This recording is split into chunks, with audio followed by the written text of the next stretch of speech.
നമസ്കാരം. തദ്ദേശം ചാനലിന്റെ പുതിയൊരു ലക്കത്തിലേക്ക് സ്വാഗതം. തദ്ദേശ സ്വയംഭരണ സ്ഥാപനങ്ങളിലേക്കുള്ള തെരഞ്ഞെടുപ്പ് അടുത്തിരിക്കുകയാണ്. അപ്പോൾ ഇന്നത്തെ നമ്മളുടെ എപ്പിസോഡിൽ നമുക്ക് അതിഥിയായി വന്നിരിക്കുന്നത് തൃശൂർ DCC പ്രസിഡന്റ് ആയിട്ടുള്ള അഡ്വക്കേറ്റ് ജോസഫ് ടാജറ്റ് ആണ്. നമസ്കാരം. ഇപ്പോൾ തദ്ദേശ സ്വയംഭരണ സ്ഥാപനങ്ങളിലേക്കുള്ള തെരഞ്ഞെടുപ്പിന്റെ ഒരുക്കങ്ങൾ അതിന്റെ മൂർധന്യത്തിലേക്ക് എത്തിക്കൊണ്ടിരിക്കുകയാണ്. ഈ സമയത്ത് തൃശൂർ DCC പ്രസിഡന്റ് എന്നുള്ള നിലയിൽ എങ്ങനെയാണ് ഇന്ത്യൻ നാഷണൽ കോൺഗ്രസ് ഈ തെരഞ്ഞെടുപ്പുമായി ബന്ധപ്പെട്ട കാര്യങ്ങളും അടുത്ത 5 വർഷം അധികാരത്തിൽ വരികയാണെങ്കിൽ എന്തൊക്കെയാണ് തദ്ദേശ സ്വയംഭരണ സ്ഥാപനങ്ങളിൽ കൊണ്ടുവരാൻ? പ്രകടന പത്രികയിൽ ഒരുപാട് കാര്യങ്ങൾ പറയുന്നുണ്ട്. ആശ്രയ 2.0 പദ്ധതി, അതുപോലെ തന്നെ തെരുവുനായ പ്രശ്നത്തിനുള്ള ഒരു ABC കർമ്മ പദ്ധതിയെ കുറിച്ച് പറയുന്നുണ്ട്. കുഴികൾ അടയ്ക്കുന്നതിന് വേണ്ടിയുള്ള ഒരു സമഗ്ര യജ്ഞത്തിനെ കുറിച്ച് പറയുന്നുണ്ട്. ഇത്തരത്തിൽ എന്തൊക്കെയാണ് നിങ്ങൾ ലക്ഷ്യം വെക്കുന്നത്? ഞങ്ങളെ സംബന്ധിച്ച് ഇപ്പോൾ വലിയ പ്രതീക്ഷയിലാണ് ഈ തെരഞ്ഞെടുപ്പിനെ ഞങ്ങൾ നോക്കിക്കാണുന്നത്. പ്രത്യേകിച്ച് തൃശ്ശൂർ ജില്ലയിൽ കഴിഞ്ഞ 10 വർഷമായി ഞങ്ങൾക്ക് അത്ര നല്ല ഒരു റിസൾട്ട് ആയിരുന്നില്ല. അതിനുശേഷമാണ് ഈ തെരഞ്ഞെടുപ്പ് വരുന്നത്. അപ്പോൾ മിഷൻ 2025ൻ്റെ ഭാഗമായി വലിയ മുന്നൊരുക്കങ്ങളാണ് ഞങ്ങൾ പൂർത്തിയാക്കിയിരിച്ചിട്ടുള്ളത്. സ്വാഭാവികമായും ഞങ്ങളുടെ താഴെ തട്ടിലുള്ള പുനഃസംഘടനയ്ക്ക് ശേഷം പിന്നെ ഞങ്ങളുടെ സർക്കാരിനെതിരെയുള്ള കുറ്റപത്ര സമർപ്പണം, അത് സംസ്ഥാന കേന്ദ്ര സർക്കാരുകൾക്കെതിരെ, അതിനു പുറമെ ഓരോ തദ്ദേശ സ്ഥാപനങ്ങളിലും ഇടതുപക്ഷം ഭരിക്കുന്നതിനെതിരെ കുറ്റപത്രവും, ഞങ്ങൾ ഭരിക്കുന്നിടത്ത് വികസന രേഖയും അത് ഓൾറെഡി ചെയ്തു കഴിഞ്ഞു. ഇതിൻ്റെ ഒരു നടത്തിപ്പും കാര്യങ്ങളായിട്ടുള്ള ഒരു ഫണ്ട് ശേഖരണത്തിന് ഞങ്ങൾ ഓൾറെഡി വീടുകൾ കയറി കഴിഞ്ഞു. അപ്പോൾ തെരഞ്ഞെടുപ്പിന് മുമ്പ് തന്നെ ഞങ്ങളൊരു 3 പ്രാവശ്യം, അതോടൊപ്പം തന്നെ ഈ വോട്ടർ പട്ടികയിലെ ക്രമക്കേടുമായി ബന്ധപ്പെട്ട സിഗ്നേച്ചർ ക്യാമ്പയിൻ രാഹുൽ ഗാന്ധി കൊണ്ടുവന്നു. അതൊക്കെ ആയിട്ട് ഞങ്ങൾ 3ഓളം പ്രാവശ്യം വീടുകളിലേക്ക് എത്തിക്കഴിഞ്ഞു. അപ്പോൾ സ്വാഭാവികമായും ഒരു ഭരണവിരുദ്ധ വികാരം ജനങ്ങളുടെ ഉള്ളിലുണ്ട്. അത് ഞങ്ങൾക്ക് എന്തായാലും അനുകൂലമാവും എന്നുള്ളതാണ്. അതാണ് ഞങ്ങൾക്ക് വലിയ പ്രതീക്ഷ നൽകുന്നതെന്ന് പറയുന്നത്. അത് തീർച്ചയായിട്ടും തൃശ്ശൂരിൽ വലിയ റിസൾട്ട് തന്നെയാണ് ഞങ്ങൾ പ്രതീക്ഷിക്കുന്നത്. ഇതിലെ ഇടതുപക്ഷത്തിന് ഇവിടെ സംഭവിച്ചത്, ഈ ആക്ട് നിലവിൽ വരുമ്പോൾ അതിൻ്റെ അന്തസത്ത എന്ന് പറയുന്നത് അധികാര വികേന്ദ്രീകരണം.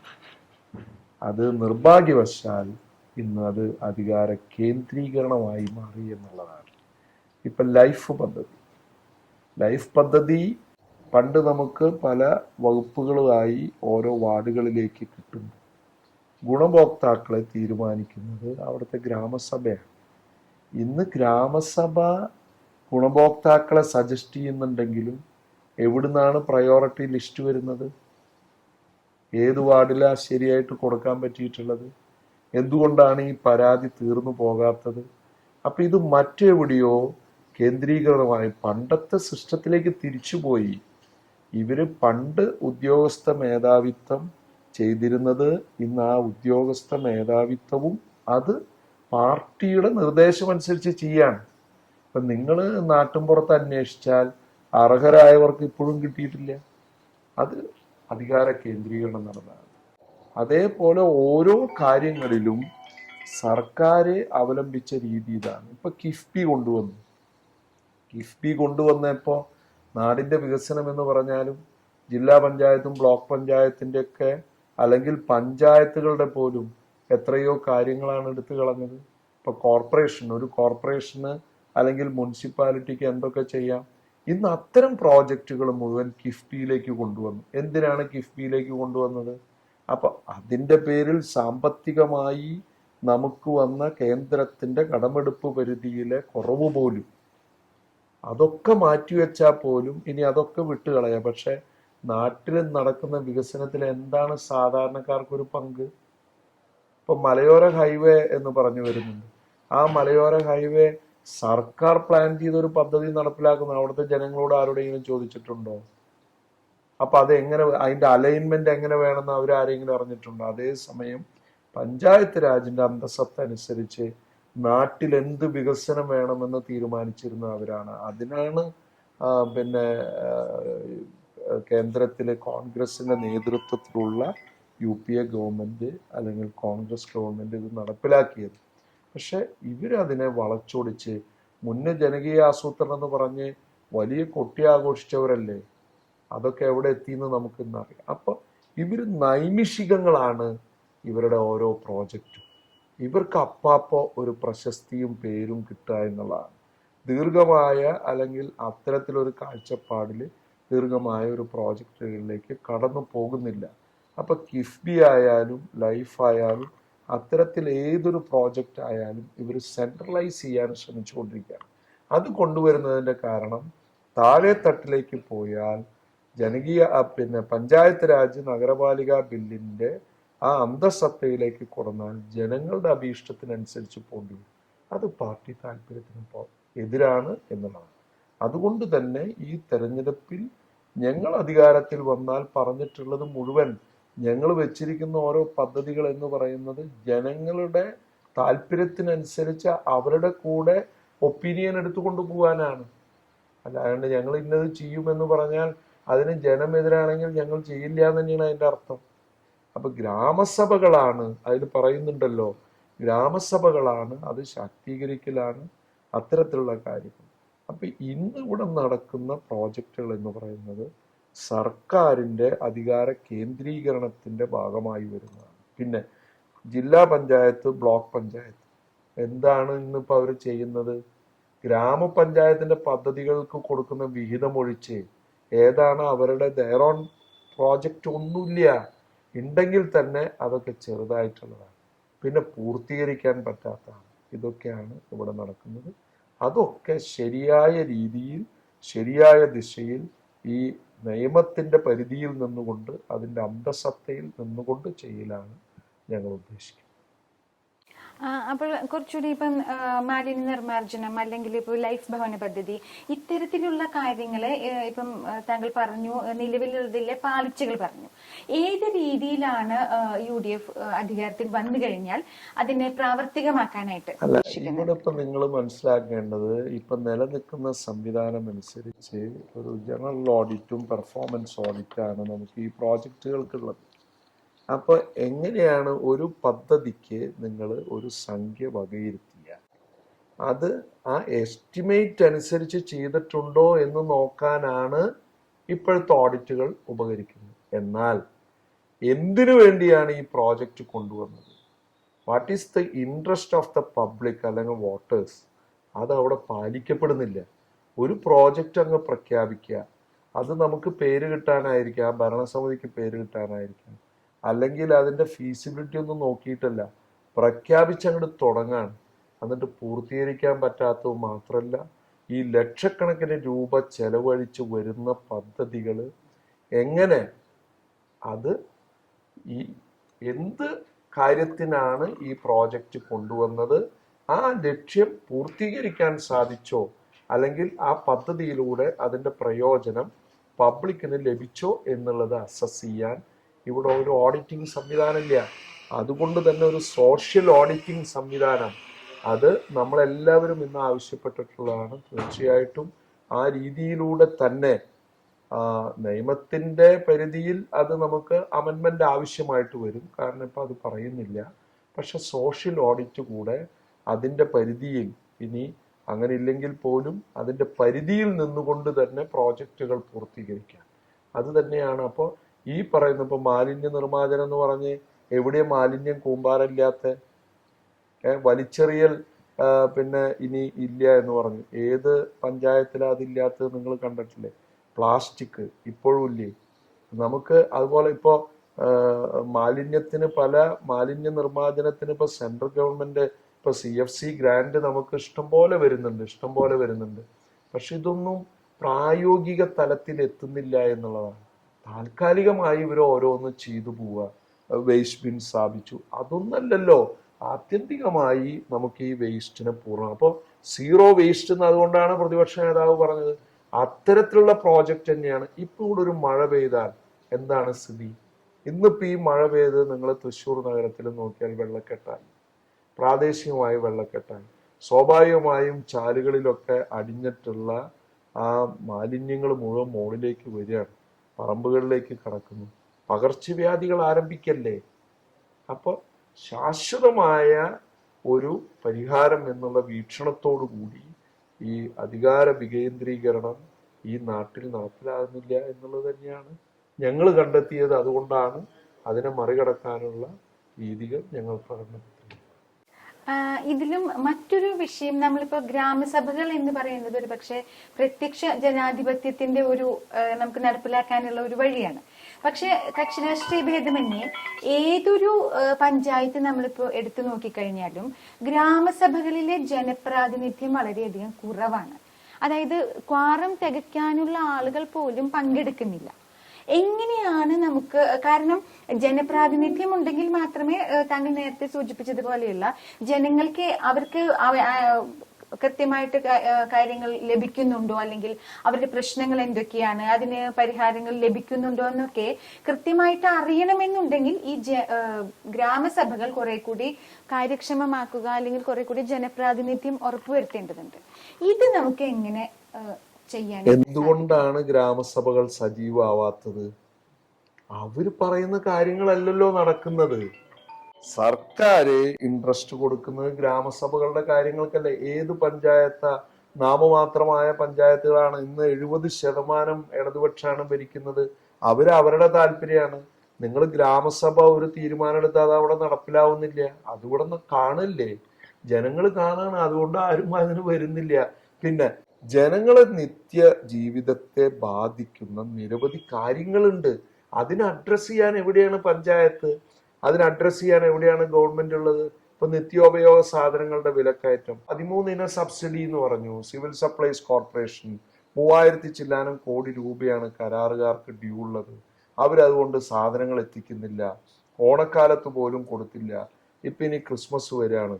13 ഇന സബ്സിഡിയുടെ നിങ്ങൾ സ്റ്റോക്കിന്റെ ആ വിലവിവര പട്ടിക നിങ്ങൾ പരിശോധിച്ചാൽ ഇല്ല ഇല്ല ഇല്ല എന്നാണ് കാണിക്കുന്നത്. അപ്പൊ ഇത് ജനങ്ങൾക്ക് ഇതിലുള്ള വിശ്വാസം നഷ്ടപ്പെട്ടു. ജനാധിപത്യ പ്രക്രിയ തകർത്തു എന്നുള്ളതാണ് കേരളത്തിൽ ഉണ്ടായത്. ഇപ്പോ ശബരിമല വിഷയം നടക്കണം. എന്താണ് ഇവർ ചെയ്യുന്നത്? അതിലുള്ള ആൾക്കാരെ സംരക്ഷിക്കുന്ന നിലപാടെടുക്കല്ലേ. അയ്യപ്പ സന്നിധാനത്തിലേക്ക്, അയ്യപ്പന്റെ അവിടേക്ക് മനുഷ്യരെ പിന്നെ എന്താ പറയാ, വാവിട്ട് നിലവിളിച്ചാണ് ഓടിച്ചെല്ലുന്നത്. അതെല്ലാ മനുഷ്യരും അങ്ങനെയല്ലേ. അതില് അവൻ എല്ലാം അർപ്പിക്കുന്ന കാണിക്കെടുത്തിട്ടാണ് ഇത് ചെയ്യുന്നത്.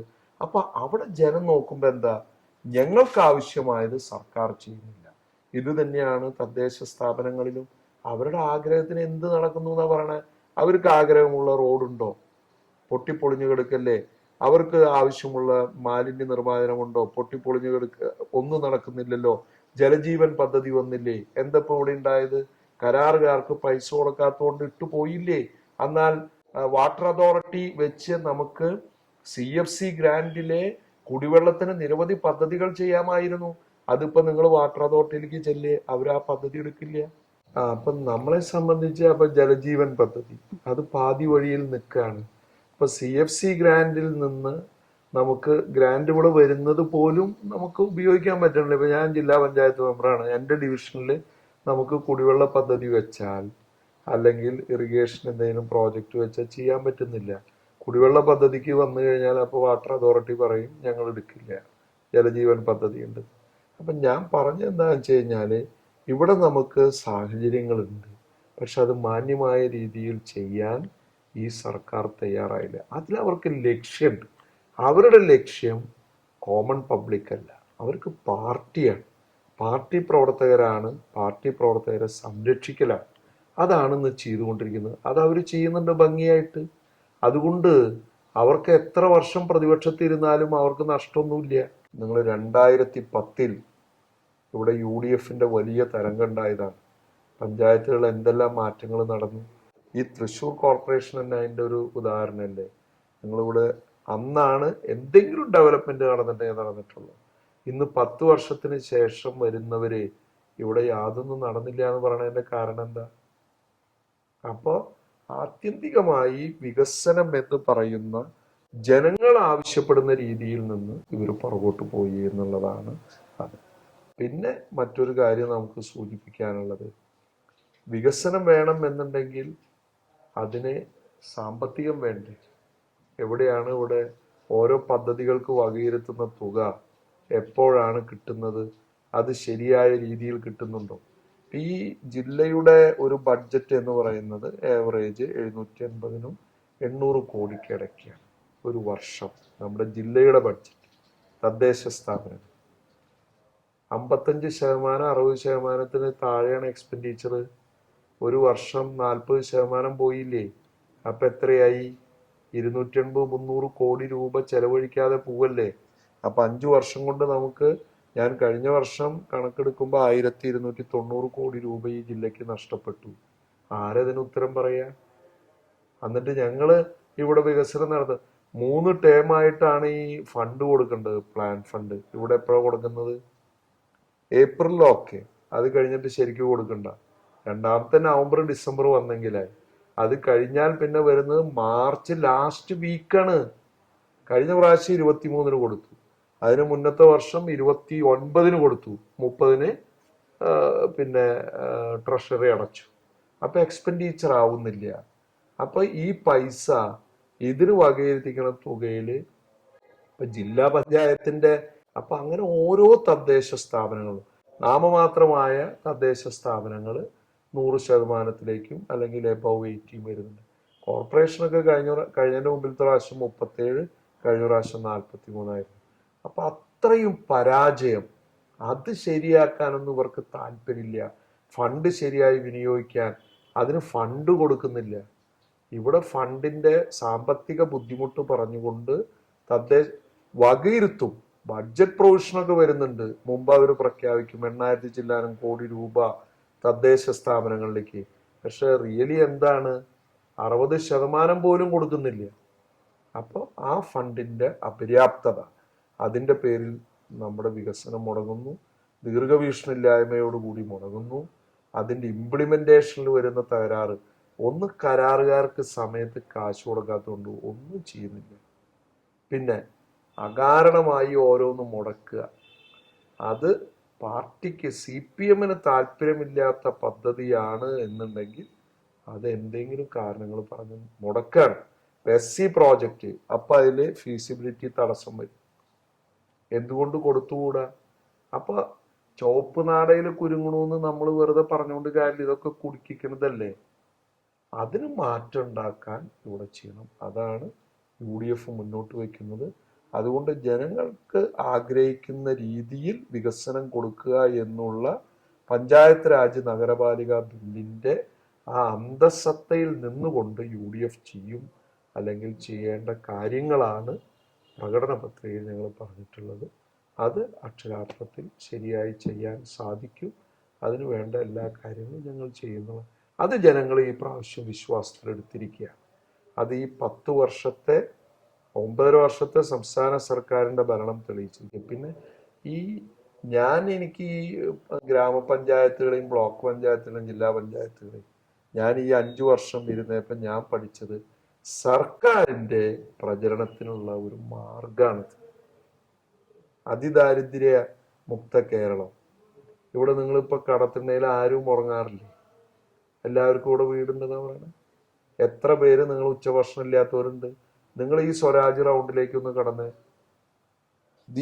ഇപ്പൊ ഈ ഓഫീസിലേക്ക് നിങ്ങൾ വന്ന പെട്രോൾ പമ്പിന്റെ മൂലയ്ക്ക് 11 മണി തൊട്ട് ആൾക്കാരിരിക്കും. രാവിലെ ഇരിക്കും ബ്രേക്ക്ഫാസ്റ്റിന് 11. അപ്പൊ ഇവരൊക്കെ ദാരിദ്ര്യമുക്തരായോ? വെറുതെ എന്തിനാ നടക്കാത്ത കാര്യങ്ങൾ അങ്ങനെ പറയല്ലേ? ആൾക്കാരെ വഞ്ചിക്കുകയാണ്. സ്വരാജ് റൗണ്ടിലേക്ക് കടന്നാൽ 5 സ്ഥലം ഞാൻ നിങ്ങൾക്ക് കാണിച്ചു തരാം. നിങ്ങൾ പോയി അതൊന്ന് റെക്കോർഡ് ചെയ്ത് നിങ്ങൾ ടെലികാസ്റ്റ് ചെയ്യും. അവിടെ ആൾക്കാർ കാത്തു നിൽക്കല്ലേ? അവർക്ക് കിടക്കാൻ ഒരു സ്ഥലമില്ലല്ലോ. അപ്പൊ ഇതൊക്കെ അന്വേഷിച്ച് ഞങ്ങളെല്ലാം അതിദാരിദ്ര്യം കണ്ടെത്തി ഞങ്ങളത് നിർമ്മാർജ്ജനം ചെയ്തു എന്ന് പറയുമ്പോൾ അത് പറയുന്നതിന് മുമ്പ് ഒന്ന് തിരിഞ്ഞു നോക്കണം.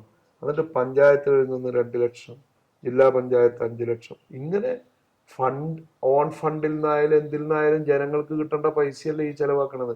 നവകേരള സദസ് എന്താ നടത്തിയത്? ഇപ്പൊ ഒരു ഇത് നടത്തിയില്ലേ? ഇവരുടെ വികസനങ്ങളുടെ കാര്യങ്ങൾ ചെയ്യാൻ വേണ്ടി സദസ്സുകൾ സംഘടിപ്പിച്ചില്ലേ? വികസന സദസ് സംഘടിപ്പിച്ചില്ലേ? ആ പൈസ എന്തിനാ ചെലവാക്കിയത്? എന്നിട്ട് എന്താ അതിൽ സംസാരിച്ച്? അതാത് MLA-മാരും അല്ലെങ്കിൽ അവരുടെ ആൾക്കാർ വന്ന് പഞ്ചായത്തിന്റെ വികസന രേഖ അല്ലെങ്കിൽ ഇറക്കണ്ടേ? പുതിയ കാര്യമാണോ? അപ്പോൾ അതിലൊക്കെ വലിയ പരാജയം. ഇതൊന്നും പിന്നെ സാധാരണക്കാർക്ക് ഇത് അറിയില്ല, ഇത് വിളിച്ചു പറയാൻ ആളില്ല. അതൊക്കെയാണ് ഇവർക്ക് വിജയിച്ച് മുന്നോട്ട് പോകാൻ പറ്റുന്നത്. കാരണം ഇതിനെക്കുറിച്ചൊന്നും ആരും അത്ര ബോധവാന്മാരല്ല. സാധാരണ ജനങ്ങളെ സംബന്ധിച്ച് അവരുടെ നെസസിറ്റീസ്, ആവശ്യങ്ങൾ നടന്നു പോകണം. ആ ആവശ്യങ്ങൾ നടക്കാതെ പോകുന്നത് കൊണ്ടാണ് നിങ്ങൾ ചോദിച്ച ഗ്രാമസഭകളിൽ ആരും ആരും വരില്ല. കാരണം അവിടെ തീരുമാനിക്കുന്ന കാര്യമൊന്നും നടക്കുന്നില്ല. അതാണ്. പിന്നെ ഈ ഓരോ എന്താ പറയാ, കട്ടില് കൊടുത്തു, അത് കൊടുത്തു, ഇത് കൊടുത്തു, അതൊക്കെ നൈമിഷികങ്ങളാണ്. അടിസ്ഥാനപരമായി ഒരു വ്യക്തിയുടെ ജീവിതം കെട്ടിപ്പടുക്കാൻ അവൻ എന്താണ് ആവശ്യം, അതിലേക്ക് എത്താൻ അതിൻ്റെ ഒരു ആവശ്യമായിരുന്നു പാർപ്പിടം. അത് സർക്കാർ ഇങ്ങനെ തകർത്തു. ജോലി കൊടുക്കാൻ എന്താ പറ്റാത്തത്? എന്ത് പ്രോജക്റ്റാണ് കേരളത്തിൽ വരുന്നത്? എല്ലാവരും എന്തുകൊണ്ടാണ് സംസ്ഥാനത്ത് നിന്ന് പോകുന്നത്? അതിനെക്കുറിച്ചുള്ള ഒരു ചർച്ചയിലേക്കൊന്നുമില്ല. ഇപ്പൊ പഞ്ചായത്തുകൾ, ജില്ലാ പഞ്ചായത്തും ബ്ലോക്ക് പഞ്ചായത്തും ഗ്രാമപഞ്ചായത്തുകൾക്കൊക്കെ തൊഴിലധിഷ്ഠിത പദ്ധതികൾ കൊണ്ടുവരാൻ നിരവധി പ്രോജക്റ്റുകൾ വെച്ചുകൊണ്ട് കാര്യമില്ല, നടപ്പാക്കാൻ പറ്റണ്ടേ? അതുകൊണ്ട് നടപ്പിലാക്കാവുന്ന രീതിയിൽ പോകുക എന്നുള്ളത് തന്നെയാണ് ഞാൻ ഉദ്ദേശിച്ചത്. മറ്റൊരു കാര്യമുള്ളത്, നമ്മളിപ്പോ ഇലക്ഷൻ സമയമാകുമ്പോൾ ഏതൊരു പാർട്ടിക്കാണെങ്കിലും ഭൂരിപക്ഷം പാർട്ടി പ്രവർത്തകരും അതിൽ വളരെ സജീവമായി പങ്കെടുക്കുകയും ഈ ഇലക്ഷന് നിൽക്കുന്ന സ്ഥാനാർത്ഥിക്ക് പരിപൂർണ പിന്തുണ ചുറ്റുപാടിൽ നിന്ന് ലഭിക്കുന്നുണ്ട്. പക്ഷെ ആ സ്ഥാനാർത്ഥി ജനപ്രതിനിധിയായി മാറിക്കഴിയുമ്പോൾ ഒരുപക്ഷെ പലപ്പോഴും അവർ ഒറ്റയ്ക്ക് അവരുടെ ഉത്തരവാദിത്തങ്ങൾ കൊണ്ട് നടക്കാൻ, ഇതിൽ കക്ഷി രാഷ്ട്രീയം ഭേദമന്യാണ് പറയുന്നത്. എന്തുകൊണ്ടാണ് പിന്നീട് അവർക്ക് ഒരു വേണ്ടത്ര സപ്പോർട്ട് സിസ്റ്റം പുറകിൽ വരാത്ത ഒരു സാഹചര്യം ഉണ്ടോ? കോൺഗ്രസ് പാർട്ടിയെ സംബന്ധിച്ച് പാർട്ടി എന്നും ജനപ്രതിനിധികളുടെ ഒപ്പം എല്ലാ പിന്തുണയും നൽകി ചെയ്യാണ്. പക്ഷെ ഞങ്ങൾ ഇൻസിസ്റ്റ് ചെയ്യാറില്ല. ആ വ്യത്യാസം നിങ്ങൾ മനസ്സിലാക്കണം. ഈ കസേരയിൽ നിന്ന് ഒരു നിർദ്ദേശം ഒരു പഞ്ചായത്തിനും പോകില്ല. അത് തീരുമാനമെടുക്കേണ്ടത് അവിടെയാണ്. ഞങ്ങളോട് എന്തെങ്കിലും മാർഗനിർദ്ദേശങ്ങളോ ഉപദേശങ്ങളോ ചോദിച്ചാൽ പാർട്ടിക്ക് നൽകാവുന്ന ഉപദേശം കൊടുക്കും. ഏതെങ്കിലും ഒരു സ്ഥലത്ത് കോൺഗ്രസ് പാർട്ടി നേതൃത്വം ഇടപെട്ടു എന്ന് നിങ്ങൾക്ക് കാണിച്ചു തരാൻ സാധിക്കില്ല. അതേസമയം CPM-ഉം CPI-ഒന്നും അങ്ങനെയല്ല. അവർ ഇൻസിസ്റ്റ് ചെയ്യാണ് ഇന്നതേ ചെയ്യണ്ടോ. അത് അവര് വരുമ്പോ തന്നെ പറയുമല്ലോ. ഇപ്പോ അവര് പാർട്ടി മീറ്റിങ്ങിന് വരുന്നത് ജില്ലാ പഞ്ചായത്തിന് കേട്ടോ, ജില്ലാ കമ്മിറ്റി ഓഫീസില് അവരുടെ പാർലമെന്ററി പാർട്ടി യോഗം ചേർന്നിട്ടാണ് വരണത്. ഞങ്ങളുടെ പാർലമെന്ററി പാർട്ടി യോഗം ഇവിടെ ചേരുന്നില്ലല്ലോ. നിങ്ങൾ അന്വേഷിച്ചിട്ടുണ്ടോ? ഞങ്ങളുടെ പാർലമെന്ററി പാർട്ടി യോഗം കോർപ്പറേഷൻ ആണെങ്കിൽ അവിടെ പഞ്ചായത്താണെങ്കിൽ പഞ്ചായത്ത് അവിടെ കൂടുന്നത്. കാരണം ഞങ്ങൾക്ക് മറച്ചു വെക്കാനോ ഒന്നുമില്ല. ഞങ്ങൾ ജനങ്ങളുടെ താല്പര്യമാണ്. പാർട്ടി ഇൻസിസ്റ്റ് ചെയ്യാറില്ല. പാർട്ടി അവിടെ ചെയ്യുന്നത് എല്ലാ പിന്തുണയും പാർട്ടിയുടെ പ്രതിനിധിയാണ് പാർട്ടി. അപ്പൊ അതുകൊണ്ട് എല്ലാ സപ്പോർട്ടും, ജനങ്ങളുടെ തീരുമാനം എന്താണോ, അവരുടെ ആഗ്രഹം എന്താണോ. ഇപ്പൊ ഞങ്ങൾക്ക് സാധാരണ എന്തെങ്കിലും കാര്യത്തെ സംബന്ധിച്ച് ഒരു ചോദ്യം വന്നാൽ എന്താണ് വോട്ടർമാരുടെ ആഗ്രഹം, കോമൺ പബ്ലിക്കിന്റെ ആഗ്രഹം, നിങ്ങൾ അത് ചെയ്യുക നിയമത്തിന്റെ പരിധിയിൽ നിന്ന്. അത് മാത്രമേ പാർട്ടി നേതൃത്വം നിർദ്ദേശം കൊടുക്കാറുള്ളൂ. ഇനിയും അങ്ങനെ തന്നെയാണ്. അത് ചെയ്യേണ്ടത് ആ ഭരണസമിതിയാണ്. ഞങ്ങൾ നിർത്തിയിട്ടുള്ള ഞങ്ങളുടെ സ്ഥാനാർത്ഥികൾ അവർ മെമ്പർമാരാകാൻ കേപ്പബിൾ ആയവരാണ്. ഇത്തരം കാര്യങ്ങൾ തീരുമാനിക്കാൻ അവർ എഫിഷ്യൻ്റാണ്. അതുകൊണ്ട് അത്തരത്തിൽ ഒരു നിർദ്ദേശം ഞങ്ങൾക്ക് കൊടുക്കേണ്ട കാര്യമില്ല, ഞങ്ങൾ കൊടുക്കാറ്. അതുപോലെ തന്നെ ജനപ്രതിനിധികൾക്ക് അവരുടെ പെർഫോമൻസ് മെച്ചപ്പെടുത്താൻ വേണ്ടി, കാരണം പുതിയ ഒരുപാട് നിയമങ്ങളും പുതിയ പദ്ധതികളും പുതിയ മാനേജ്മെന്റ് രീതികളും എല്ലാം ഇപ്പോൾ എല്ലാ ഗ്രാമപഞ്ചായത്തായാലും ബ്ലോക്കായാലും ജില്ലയായാലും നമ്മൾ കാണുന്നുണ്ട്. അതുകൊണ്ട് തന്നെ എങ്ങനെയൊക്കെയാണ് നമുക്ക് ഇനി ജനപ്രതിനിധികളുടെ അവർ കുറെ കൂടി അവരുടെ പെർഫോമൻസ് മെച്ചപ്പെടുത്താൻ, അവരെ കുറെ കൂടി കേപ്പബിൾ ആക്കാൻ എന്തൊക്കെയാണ് നമുക്ക് ചെയ്യാൻ കഴിയുക? നമ്മൾ ഇന്ന് ജനാധിപത്യം നേരിടുന്ന ഏറ്റവും വലിയ വെല്ലുവിളിയാണ്. അതിനെ അങ്ങനെ ഒറ്റയ്ക്ക് നേരിടേണ്ട കാര്യമില്ല. സമഗ്രമായ ഒരു പ്ലാൻ നമുക്ക് വേണം. എല്ലാവരും കൂട്ടായിട്ട് സഹകരിക്കണം. വിദ്യാഭ്യാസം ഇല്ലാത്തവൻ ജനപ്രതിനിധി ആവാൻ പാടില്ല എന്ന് പറയാൻ പറ്റൂ? നമ്മുടെ പാർട്ടി പറയില്ല. ഇതിൽ വിദ്യാഭ്യാസമുള്ളവരുണ്ട്, തീരെ സ്കൂളിൽ പോവാത്തവരുണ്ട്, ഒക്കെ ഉണ്ട്. ഞങ്ങൾക്ക് അങ്ങനെയല്ല. ആരാണ് ജനങ്ങൾക്ക് ഇഷ്ടമുള്ളവൻ അവനാണ് ഞങ്ങളുടെ മാനദണ്ഡം. അതുകൊണ്ട് ഞങ്ങൾ വിദ്യാഭ്യാസമാണ്. പക്ഷേ ഇപ്പൊ നമുക്ക് കാലം മാറി വരുമ്പോൾ എല്ലാം പിന്നെ ഇപ്പൊ ഈ ഫയലിംഗ് ആണ്, എല്ലതും കമ്പ്യൂട്ടർ യുഗമായോടുകൂടി ഈ ഗവേണൻസ് വന്നു, എല്ലാ കാര്യങ്ങളും വന്നതോടുകൂടി ഡിജിറ്റൽ ലോകമാണ്. അപ്പൊ അതുകൊണ്ട് അത് പഠിച്ചെടുക്കുക എന്ന് പറഞ്ഞാൽ എല്ലാവർക്കും പ്രായോഗികമല്ല. എല്ലാവരോടും നിർബന്ധിക്കാൻ പറ്റും. ഇപ്പോൾ ഞങ്ങള് ഒരുപാട് കാര്യങ്ങൾ വാട്സാപ്പ് സന്ദേശം കൊടുക്കും. പക്ഷെ എന്നിരുന്നാലും ഞങ്ങൾ ഫോണിൽ അവരെ കോണ്ടാക്ട് ചെയ്യും. എന്താ കാരണം? പലർക്കും ഇത് ഫോളോ ചെയ്യാൻ പറ്റില്ല, അത് നിർബന്ധിക്കാനൊന്നും പറ്റില്ല. പക്ഷെ അതിലൊരു കമ്പ്യൂട്ടർ പരിജ്ഞാനം അല്ലെങ്കിൽ ഇത്തരത്തിലുള്ള സ്മാർട്ട് ഫോണുകളുടെ ഉപയോഗം അല്ലെങ്കിൽ ഡിജിറ്റൽ ലോകമായതുകൊണ്ട് അതിലേക്കൊരു പരിചയപ്പെടുത്തലും പഠിപ്പിക്കലും ഒക്കെ, അതാ ഞാൻ പറഞ്ഞത്, എല്ലാവരും കൂടെ അതിനൊരുമിച്ച് നിൽക്കണം. ഇതതിനെന്താ, ഇത് അത്തരത്തിൽ ആരെങ്കിലും ഉണ്ടെങ്കിൽ അവനെ സമൂഹം ഒറ്റപ്പെടുത്താനാണ് ശ്രമിക്കണത്. ഇതറിയാത്തതിന്റെ പേരിൽ എല്ലാവർക്കും അത് അറിയണമെന്നുണ്ടോ? പിന്നെ ബഹുഭൂരിഭാഗം ഇത്തരത്തിലുള്ള ആപ്ലിക്കേഷൻസ് മുഴുവൻ ഇംഗ്ലീഷാണ്. അതെല്ലാവർക്കും ഫോളോ ചെയ്യാൻ പറ്റും.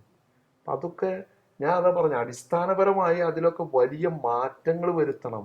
അല്ലാതെ കൊണ്ട് നമ്മൾ ഇവരെ ഒറ്റപ്പെടുത്തുന്നു അല്ലെങ്കിൽ ഇവർക്ക് പെർഫോം ചെയ്യാന്ന് പറഞ്ഞാൽ ആ പെർഫോമൻസിനെ പിന്നെ അത് പെർഫോം ചെയ്യാൻ പറ്റാത്തതിന്റെ കാരണം ഇവർ കണ്ടെത്തണ്ടേ.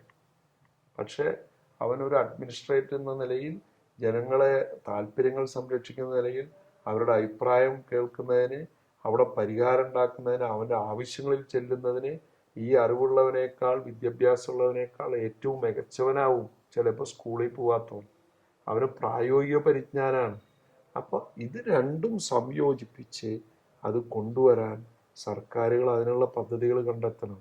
അവരെ ഒറ്റപ്പെടുത്തല്ല, ചേർത്ത് നിർത്തി അവരിതിലേക്ക് കൊണ്ടുവരാൻ.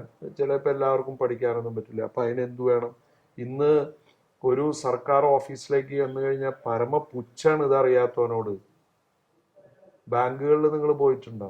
ബാങ്കുകളിൽ നിന്ന് മറ്റേ പാസ്ബുക്ക് എങ്ങനെയാണ് എൻട്രി? നമ്മള് സെൽഫായിട്ട് ചെയ്യണം. എനിക്ക് ചെയ്യാൻ അറിയില്ല എന്ന് പറഞ്ഞാൽ രക്ഷയൊന്നുമില്ല, വെയിറ്റ് ചെയ്യാൻ പറയാം, അവര് സമയമില്ല എന്ന് പറയും. എക്സ്ട്രാക്ട് കിട്ടുന്നുണ്ടോ? നമ്മൾ അപ്ലൈ ചെയ്ത് കഴിഞ്ഞാൽ അവർക്ക് ഇഷ്ടമാണ് മെസ്സേജ് വരുന്നു പറഞ്ഞു. ഇപ്പൊ അതുപോലും ഇല്ല. കാരണം എല്ലായിടത്തും നിങ്ങൾക്ക് ഈ പാസ്ബുക്ക് നമുക്ക് എൻട്രി ചെയ്ത് മേടിക്കാവുന്നുള്ളൂ. അപ്പൊ ഇത് വിദേശ രാജ്യങ്ങളിൽ നടക്കുന്നത് ശരിയായിരിക്കാം. ഞാനിതിനെ പഴയ കാലത്തേക്ക് പോകണമെന്നല്ല, എല്ലാവരെയും അതിലേക്ക് കൊണ്ടുവരാനുള്ള മാർഗങ്ങളില്ലാതെ. അപ്പോ ഇതിപ്പോ എന്താന്ന് വെച്ച് കഴിഞ്ഞാൽ ഉദ്യോഗസ്ഥർക്ക് ഇതൊക്കെ അറിയാം, മുന്നിലുള്ളവന്റെ മനസ്സ് അവൻ വായിക്കുന്നില്ല. അവൻ ചെന്നോളെന്ന് അത് അവിടെ ഫ്രണ്ട് ഓഫീസിൽ കൊടുക്ക്, അവിടെ ചെയ്യാം. അപ്പൊ അവര് കമ്പ്യൂട്ടറിൽ അടിച്ചു. ഈ അടിക്കുന്നവൻ എന്തെങ്കിലും ഡീറ്റെയിൽസ് ചോദിച്ചു, ഇവന് എല്ലാം പറഞ്ഞു കൊടുക്കണത് അവിടെ കേറുണ്ടോന്ന് ഈ പാവത്തിന് എങ്ങനെ അറിയാം? അപ്പൊ അത്തരത്തിലുള്ള ഒരുപാട് പ്രശ്നങ്ങളുണ്ട്. അപ്പൊ ഇതൊക്കെ ഒരു മെമ്പറെ സംബന്ധിച്ചിടത്തോളം പെർഫോം ചെയ്യുന്നതിന് തടസ്സമായിട്ടുള്ള അല്ലെങ്കിൽ പരിമിതികളിൽ പെട്ട കാര്യങ്ങളാണ്. അതിനെ മറികടക്കാനുള്ള രീതികൾ സർക്കാർ അവലംബിക്കണം, സമൂഹം അതിനെ ചേർത്ത് പിടിച്ചു മുന്നോട്ട്. അതുപോലെ തന്നെ തൃശ്ശൂർ ജില്ലയിൽ ഇപ്പൊ നമുക്ക് അടാട്ട് ഗ്രാമപഞ്ചായത്ത് ഒരു മാതൃകാ പഞ്ചായത്ത് എന്നുള്ള രീതിയിൽ നമുക്ക് ഒരുപാട് മാതൃകകൾ കാഴ്ചവെച്ചിട്ടുണ്ട്. എന്തുകൊണ്ടാണ് ഈ ഒരു അടാട്ട് മോഡൽ എന്നുള്ളത് UDF ഭരിക്കുന്ന പഞ്ചായത്തുകളിൽ പോലും ആ ഒരു മോഡൽ പലപ്പോഴും പ്രാവർത്തികമാക്കി കണ്ടിട്ടില്ല? അടാട്ട് മാത്രമുള്ള ഒരു പ്രതിഭാസമായിട്ട് അത് ഒതുങ്ങിപ്പോയിട്ടുണ്ടോ? അല്ലെങ്കിൽ അങ്ങനെ ഞാൻ ചിന്തിക്കുന്നില്ല. കാരണം എന്താ വെച്ച് കഴിഞ്ഞാലേ, ഞങ്ങളെ സംബന്ധിച്ച് അടാട്ട് എന്ന് പറയുന്നത് അന്ന് ഈ ആക്ട് നിലവിൽ വന്നതിന് ശേഷമുള്ള അടുത്ത സമയങ്ങളിലാണ്. അപ്പൊ അതിന്റെ പൂർണ്ണമായ ഇംപ്ലിമെന്റേഷൻ അതിലവിടെ വന്നു എന്നുള്ളതാണ് അത് മോഡലായിട്ട് പറയുന്നത്. അതാണ് ഞങ്ങളുടെ പഞ്ചായത്തുകൾ നിങ്ങൾ പരിശോധിച്ചോ. വളകപ്പാനേറെ ഞങ്ങൾ ഭരിക്കുന്നതാണ്. സംസ്ഥാന സർക്കാരിന്റെയും കേന്ദ്ര സർക്കാരിന്റെയും അവാർഡ് ലഭിച്ചതാണ്. തൃക്കൂർ പഞ്ചായത്ത് ഞങ്ങൾ ഭരിക്കുന്നുണ്ട്, പുതുക്കാട്, ഓരോ പഞ്ചായത്ത് നിങ്ങൾ എടുത്തോ. ഞങ്ങൾ അവിടെയൊക്കെ പ്രോപ്പറായിട്ടാണ് പോണത്. അവിടെ ഏതെങ്കിലും തരത്തിൽ പബ്ലിക്കിന്റെ പരാതി ഉണ്ടാവില്ല. കാരണം എന്താണെന്ന് വെച്ച് കഴിഞ്ഞാൽ ഞങ്ങൾ ഗ്രാമസഭകളാണ് ഞങ്ങളുടെ അടിസ്ഥാനം. ഞങ്ങൾ ആക്ടിന്റെ പരിധിയിൽ നിന്നിട്ടാണ്, മറ്റു കാര്യങ്ങളിലേക്ക് പോവാറില്ല. അപ്പൊ ഞങ്ങൾ അതുകൊണ്ടാണ് പറഞ്ഞത്, ഞങ്ങൾ അത്തരം കാര്യങ്ങൾ ഞങ്ങൾ ഇൻസിസ്റ്റ് ചെയ്യും പാർട്ടി. ഞങ്ങൾ അത് ഇൻസിസ്റ്റ് ചെയ്യും.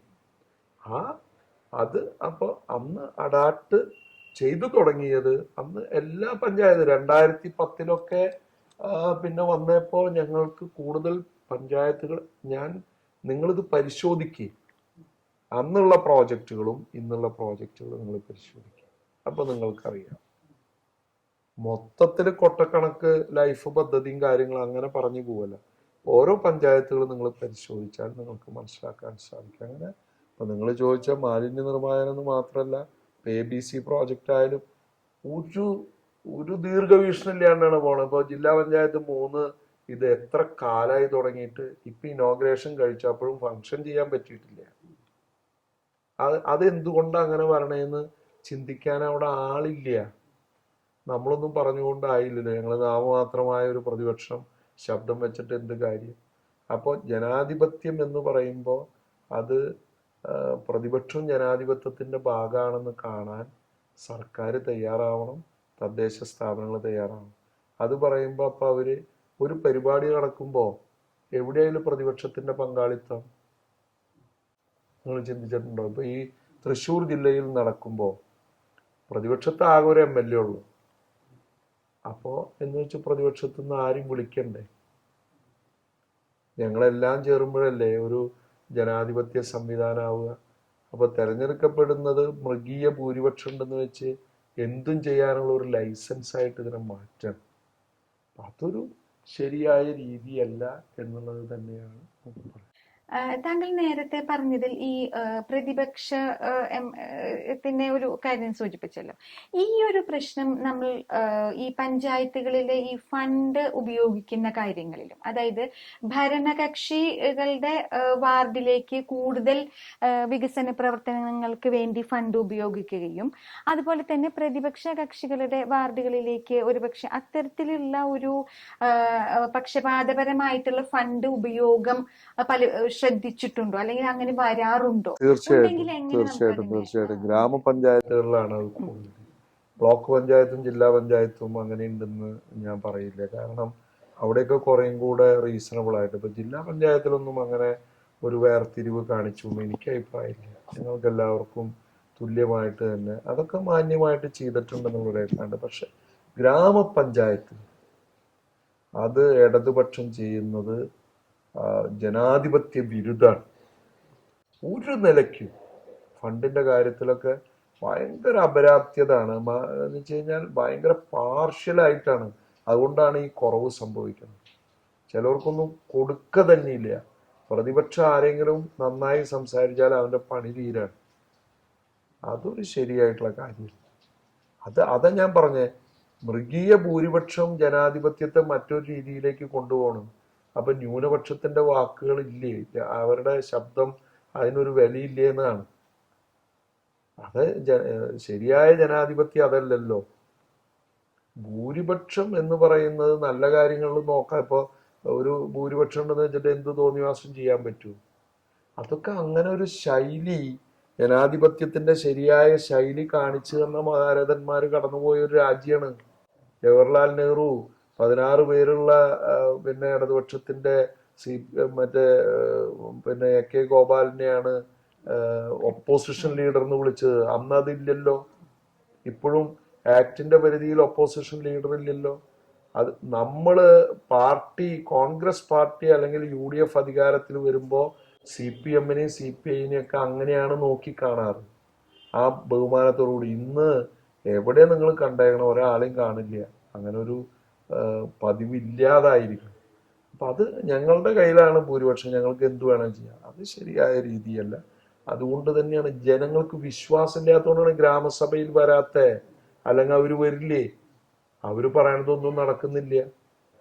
അതാണ് ആ കാര്യത്തെ കുറിച്ച്. അത് ഈ തദ്ദേശ സ്വയംഭരണ സ്ഥാപനങ്ങളെങ്കിലും ഈ കക്ഷി രാഷ്ട്രീയത്തിന് അതീതമായി, ഇപ്പൊ വിജയിച്ചിട്ടുള്ള ഒരു കക്ഷി ഉണ്ടെങ്കിൽ പോലും അതിനതീതമായിട്ട് വേണം ഈ വികസന പ്രവർത്തനം. അവിടെ പക്ഷവും മറുപക്ഷം ഇല്ലല്ലോ ശരിക്കേ. അവിടെ എല്ലാം ഭരണപക്ഷമാണ്. അതായത് ഒരു പക്ഷമുള്ളൂ. അത് നല്ല കാര്യമാണ്. പക്ഷെ ഇവരവിടെ മറുപക്ഷം സൃഷ്ടിക്കുകയാണ്, ഒരു ഭാഗത്തെ നീക്കി നിർത്താണ്. അത് പാടില്ലെന്ന് തന്നെയാണ് ഞങ്ങളും പറയണത്. ചില പഞ്ചായത്തുകളൊക്കെ മാന്യമായിട്ട് ചെയ്യുന്നുണ്ട്, ഇല്ല എന്നല്ല ഞാൻ കാടടച്ച് വെടിവെച്ച് പറയില്ല. പക്ഷെ നിങ്ങൾ പരിശോധിച്ചാൽ എന്താണ് ഇവരുടെയൊക്കെ ഒരു ധാർഷ്ട്യം.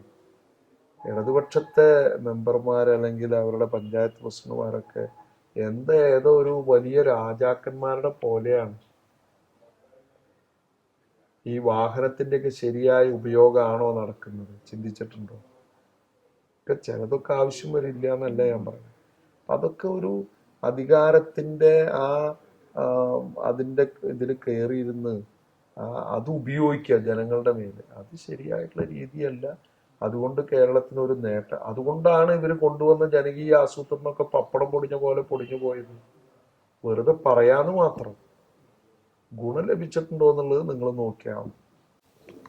അപ്പോൾ ഇത്രയും തിരക്കുകൾക്കിടയിൽ ഞങ്ങൾക്ക് വേണ്ടി അല്പസമയം അനുവദിച്ചതിന് നന്ദി.